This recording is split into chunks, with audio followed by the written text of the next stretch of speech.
I wanted to talk about what I did with the raised molding paste. For the first one, I covered this one here with black paint, and I dried the black paint, and after the black paint I put some copper on it, and I dried that, and then I came back and I put some gold over the relieved, the areas where it shows relief, the surface is raised.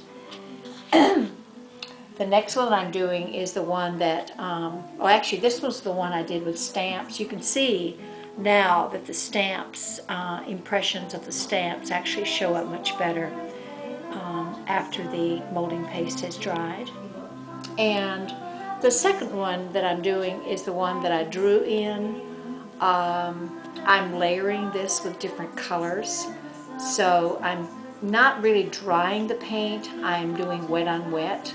So what I'm doing is I'm creating a surface that just has layers of color, and that's the second one that I'm doing. And I'm using just, this one I actually used just watercolor paint, not real watery, but just a little bit of a wash, and I washed colors over each other.